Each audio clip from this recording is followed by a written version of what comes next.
Thank you, Senator Whitehouse. Judge Kavanaugh, I want to get back to a couple of questions that my colleague Senator Whitehouse was asking you a minute ago. Just to be clear, did anyone from the Federalist Society contact you about the vacancy after Justice Kennedy made his announcement that he would be stepping down from the court? No. During the campaign of President Trump, as I recall, he came out with two different lists of possible Supreme Court nominees. The first list had 11 names on it. The second list, if I'm not mistaken, had 21 names on it, which included the previous 11.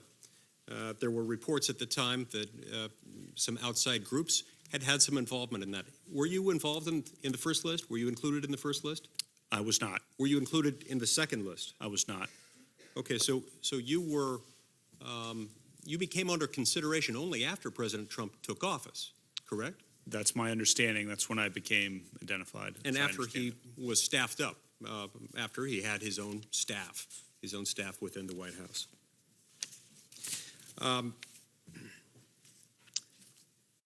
Within the Supreme Court,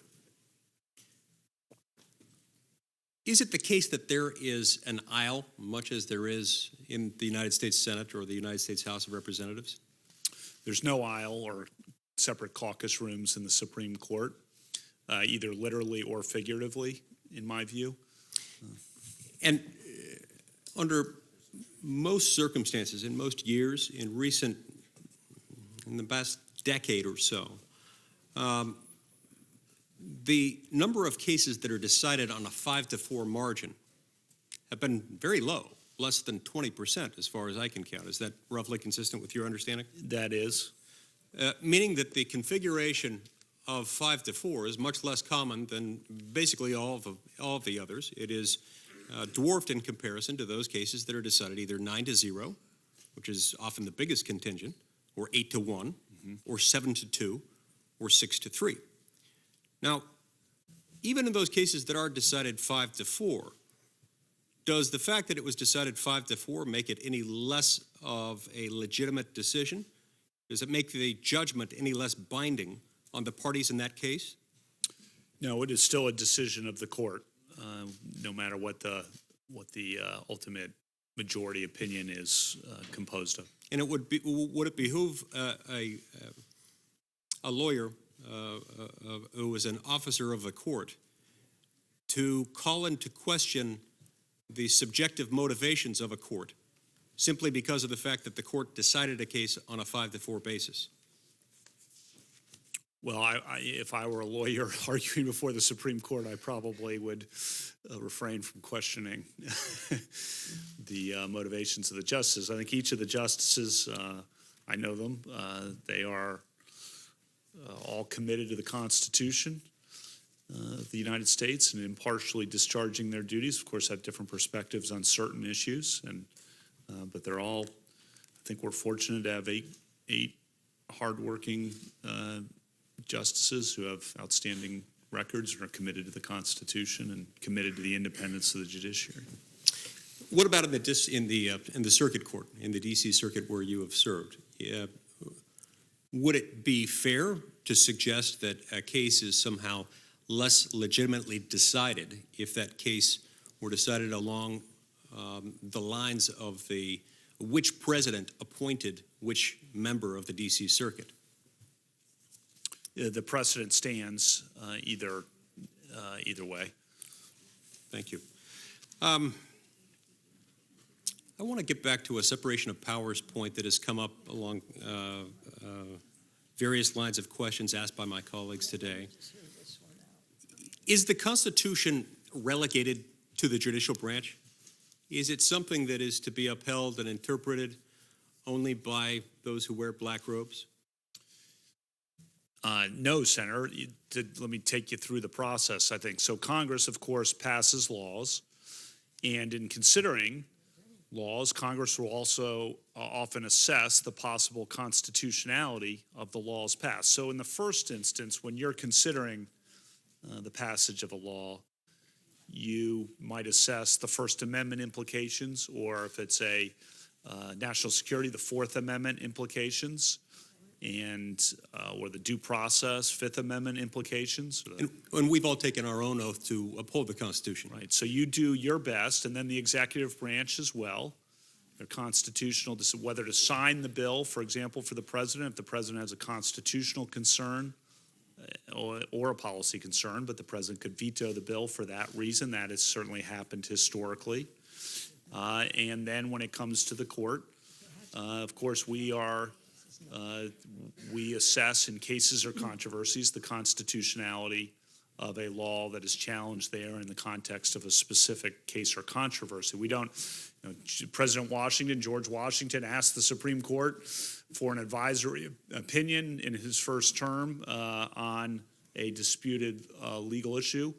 Actually, might have been his second term, but President George Washington asked for an opinion. The Supreme Court respectfully wrote back and said, we don't provide advisory opinions on, we only decide cases or controversies, thereby, I think, underscoring the point you're making with your question, which is constitutionality of laws is assessed in the first instance by Congress and the executive. Yeah. So it would not be inappropriate for us as members of the legislative branch to decide to protect something that we believe is constitutionally protected, regardless of where we might place our bets on what the courts would do with it. If we see a particular right that might be jeopardized by an act of Congress we are considering, wouldn't be inappropriate for us to say, look, we're not sure exactly how far the Supreme Court will go here. Out of an abundance of caution, out of respect for the Constitution, we're going to draw the line more carefully so that we make sure that we don't step into unconstitutional territory.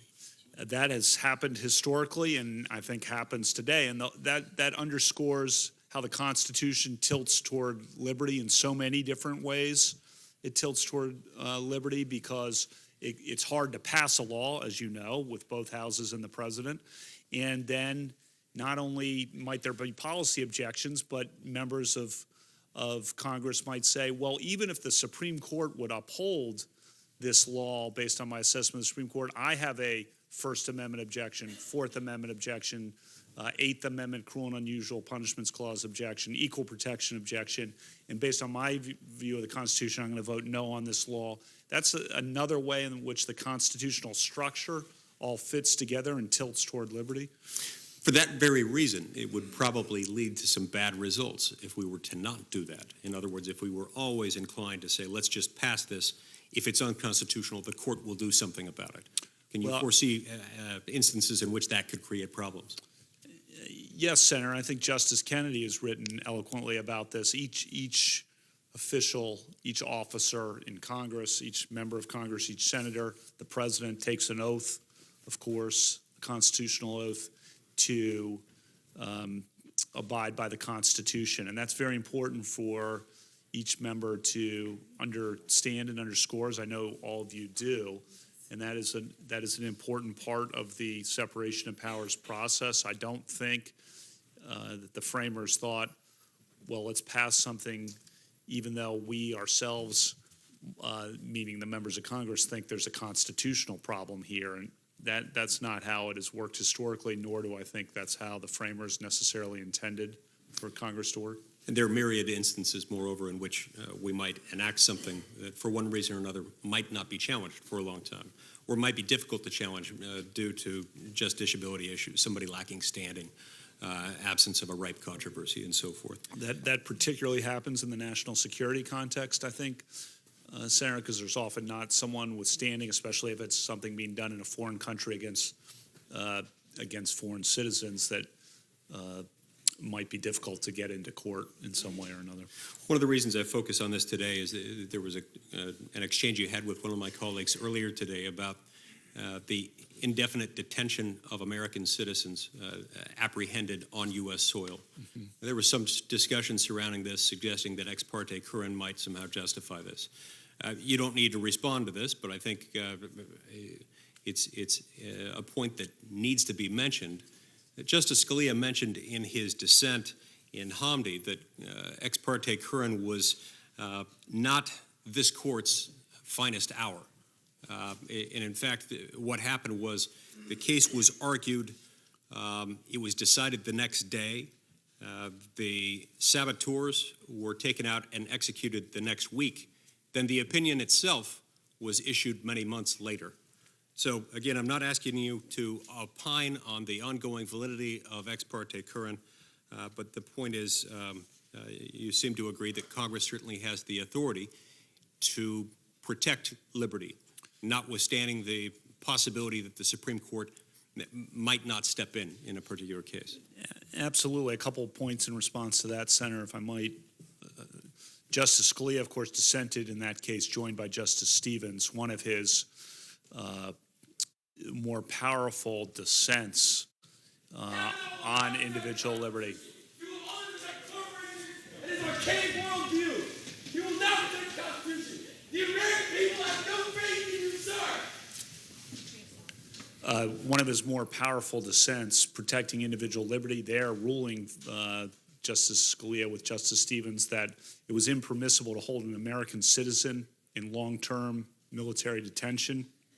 And I thought that was an important opinion of his. When I gave a talk once about Justice Scalia, I identified that as one of his most important opinions and a very powerful opinion. On the Kieran opinion itself, it also dealt with many who were not American citizens, but you're right, there's American citizen involved. The court, you're right, also, of course, you've studied this as much as anyone, but the court did resolve the case very quickly. In the opinion, I've spent many an hour trying to decipher certain paragraphs of that opinion for cases I've had. It's not easy. I will say the court, to its credit, give a little credit, did have an 8-hour or something oral argument. The Attorney General of the United States argued Kieran personally, and I've read the transcript of that to try to figure out what was going on in the opinion. That did not unlock the box completely for me on what was going on in the Kieran opinion. But your point, Justice Scalia did say was not the court's finest hour.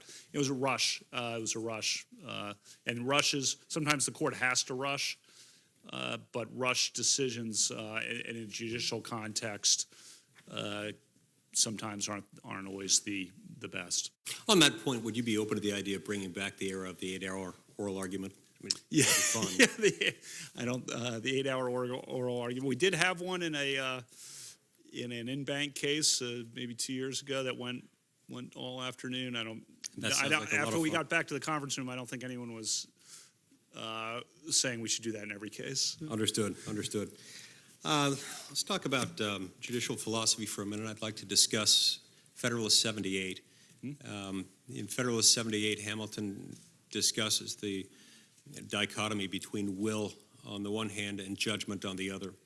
Will being something that is exercised by the political branches, primarily by the Congress, by the legislative branch, and judgment being something exercised by the judicial branch. What's the difference between those two? The judicial branch is deciding cases or controversies according to law. The legislative branch is making the policy, exercising the will. The judicial branch can never exercise the policy-making role that is reserved to the Congress. Now, admittedly, that's speaking at a level of generality, and there are tough cases at the margins, always on trying to figure out what the line is here. But as a general proposition, it's important for every judge to go in with the mindset of, I'm not the policymaker, I'm the law interpreter, the law applier in a particular case. And I think that's a very important part of the Federalist Papers that's woven into the constitutional structure, into Article 3, and that judges, I certainly have tried for 12 years as a judge on the D.C. Circuit to incorporate that basic foundational principle into how I approach each case. And it is a very critical bedrock principle of what judges do in our constitutional system. Now, within that framework, when we enact a law, what determines what it is that you have to interpret it, or that you have to interpret? Is it what we say, or is it what we subjectively intended?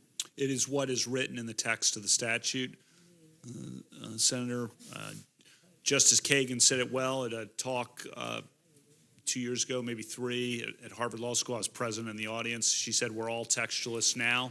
She was talking about Justice Scalia, who, of course, brought about significant change in the focus of all federal judges. I've seen it across the supposed philosophical spectrum. All federal judges pay very close attention to the text of the statute, and that's why I think Justice Kagan said we're all textualists now, because she explained that every judge really cares about the words that are passed by Congress. Now, why is that?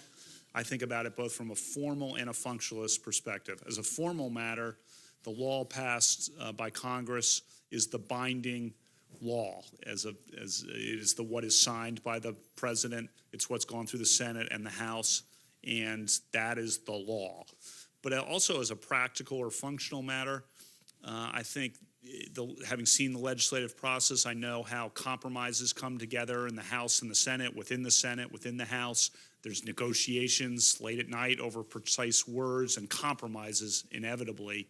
Legislation is compromised. The Constitution was compromised. Legislation is a compromise. And when we depart from the words that are specified in the text of the statute, we're potentially upsetting the compromise that you all carefully negotiated in the legislative negotiations that you might have had with each other.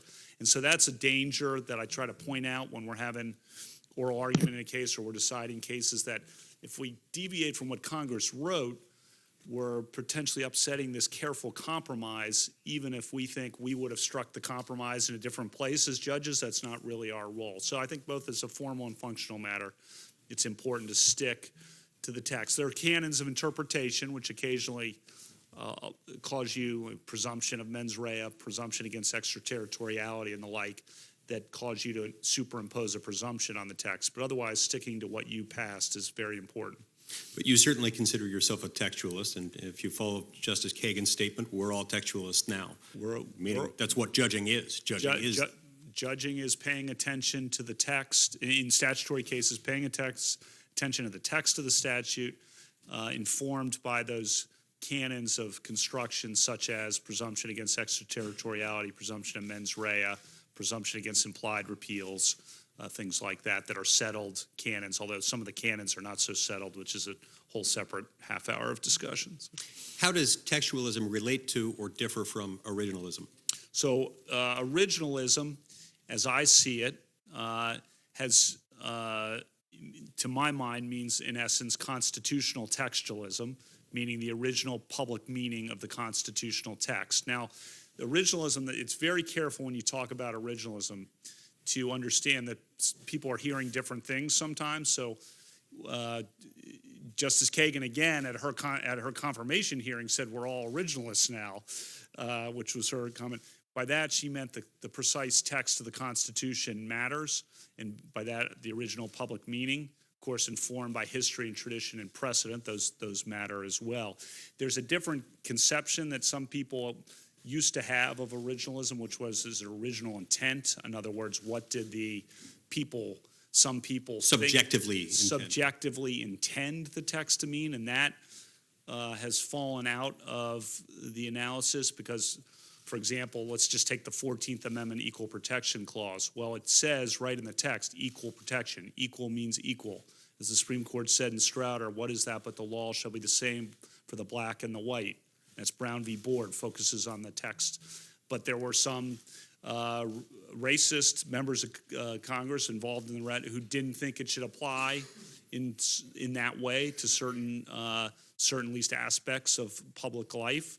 But we don't, if you're paying attention to the text, you don't take account of those subjective intentions, and nor is it proper as a general proposition to take account of the subjective intentions. They can be evidence in certain cases, the First Amendment, for example, of the meaning of the words. Of the original public meaning. They can be of the original public meanings. They can be evidence of that, but you don't follow the subjective intention. So the original public meaning, originalism, what I've referred to as constitutional textualism, what Senator Cruz yesterday, I think, referred to as constitutionalism or constitutionalist. I think those are all referring to the same things, which is the words of the Constitution matter. Of course, as I've said repeatedly, you also look at the history. You look at the tradition. Federalist 37 tells us to look at the liquidation of the meeting by historical practice over time.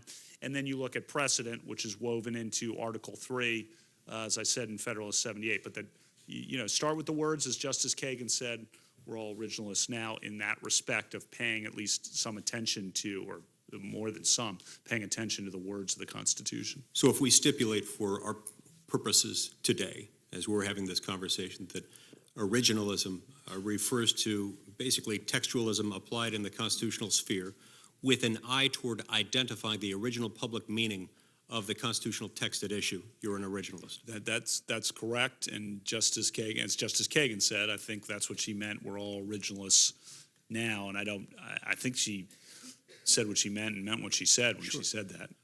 What, by the way, would be the argument against that? To me, that sounds like judging. What would one argue against being that type of judge, against being a textualist originalist?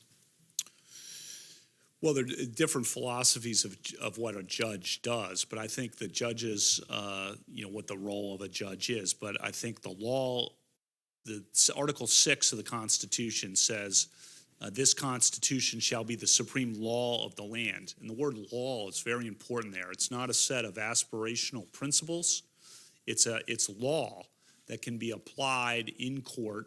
And what is the law? The law are the words that were ratified by the people, and therefore can be applied in the courts of the United States. And it says the supreme law. What does it mean by that? It means when you pass a statute that is inconsistent with the Constitution, the supreme law controls, namely the Constitution controls over a contrary statute. And that's, of course, also discussed in Federalist 78 as well, of what's the supreme law of the land, and the Constitution's the supreme law.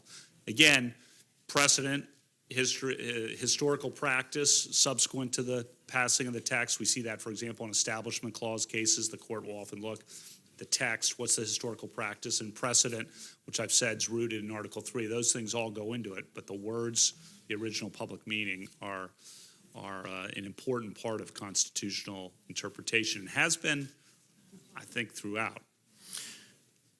Let's suppose Congress, in its infinite wisdom, with its approval rating that ranges between 9 and 11%, making us slightly less popular than Raul Castro in America and slightly more popular than the influenza virus, which is rapidly gaining on us. What if we decided that, we're all busy, there are parades to attend, there are political rallies to organize, that we get tired of the busy, drudgerous work of actually making laws, and we also don't want to make ourselves accountable for the laws we pass. It's much easier to just pass a broader statement. So we say, we hereby pass a law that says we in the United States of America shall have good law, and we hereby delegate to the herewith created United States Commission on the Creation of Good Laws the power to promulgate and interpret and enforce good laws in the United States. What constitutional issues do you see there? Senator, the Congress is, of course, assigned the legislative power in Article 1 of the Constitution. So if it delegates wholesale the constitutional power to another body, then that naturally poses a question of whether the body exercising that power ultimately has improperly exercised the legislative power, and whether that rule or what have you that is enacted by that body is lawful because it was not enacted by Congress. So the framers intended that Congress would enact the laws and that the executive would enforce the laws, and that the judiciary would, of course, resolve cases and controversies arising under those laws. And yet, in some respects, it's not that far removed from some of what we do today. We may not pass something as extreme as what I've described in my hypothetical, but in some cases we will essentially say we shall have good law in area X, and we hereby give Commission Y the power to make and enforce good laws in that area. So is there some point at which we cross a threshold of unconstitutional delegation?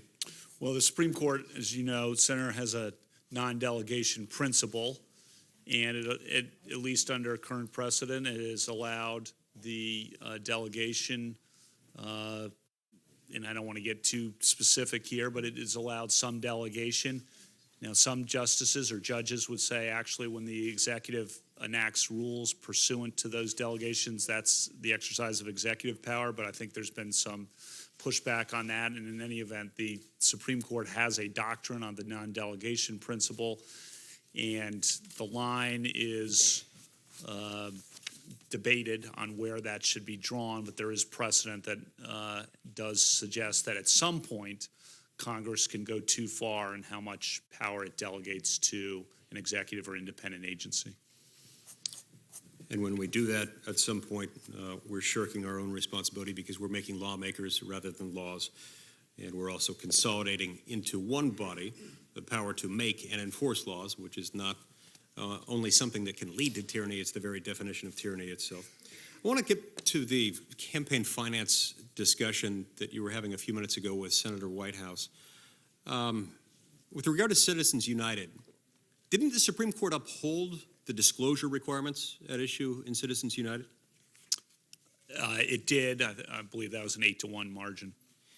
And in fact, you've written on this, that there is a distinction for First Amendment purposes, for constitutional purposes, between laws mandating disclosure and laws banning the doing or the saying of something.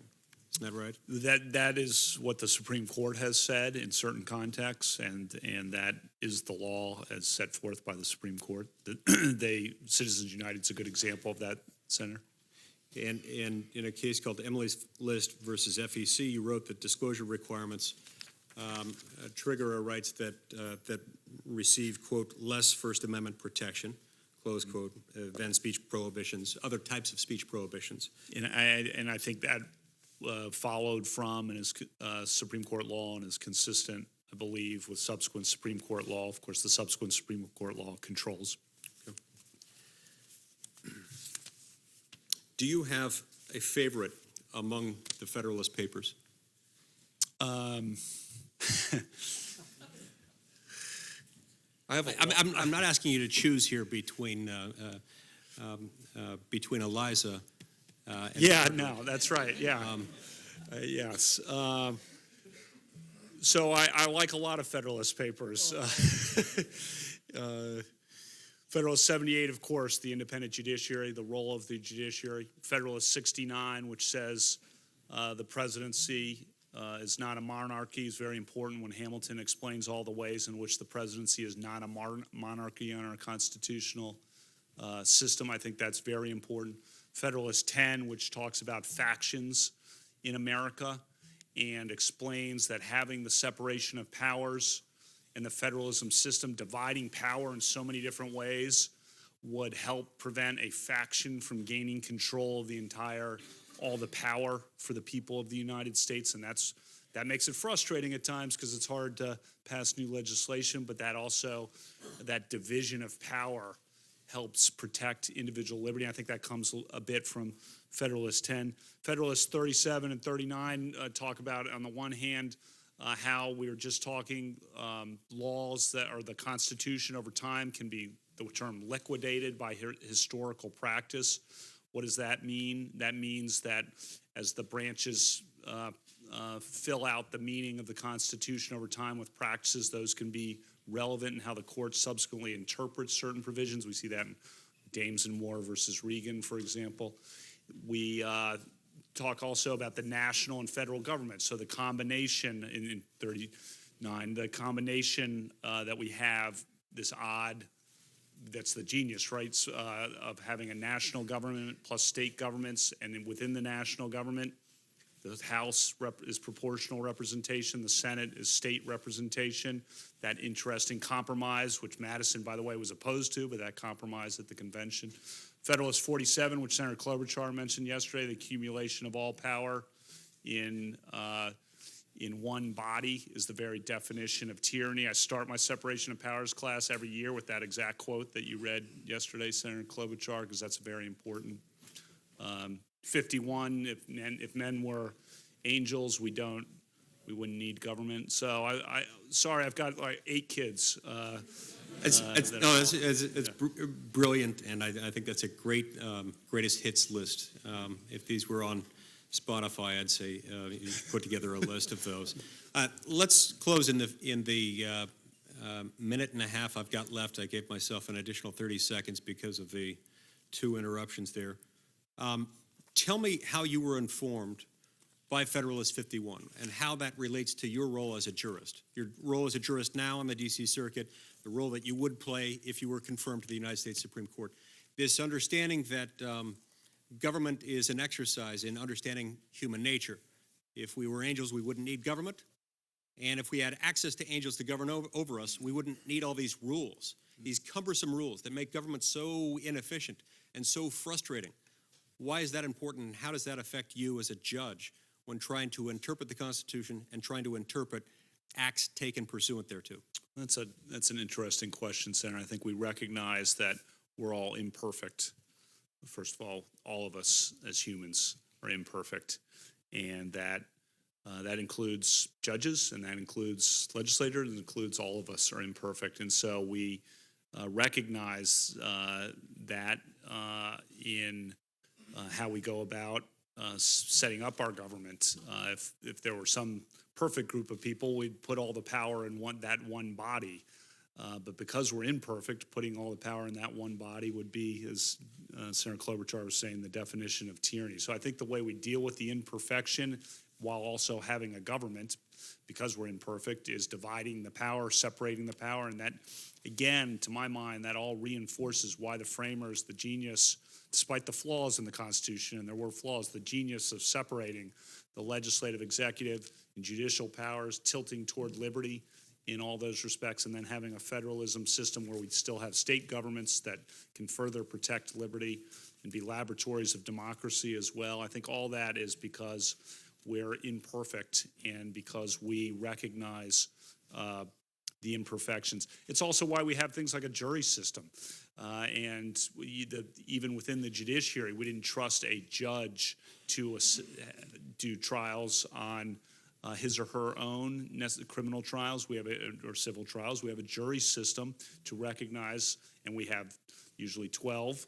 And that is designed to recognize that we're imperfect, and sometimes that's why we have group decision making. That's why we have 535 legislators. That's why we have 9 justices. We don't usually have one person, and so too in juries. So I think that all maybe stems from the same philosophical understanding that we're imperfect beings and that we divide power and that we make sure that no one person in a jury situation or other situations where our liberty can be affected is exercising total control.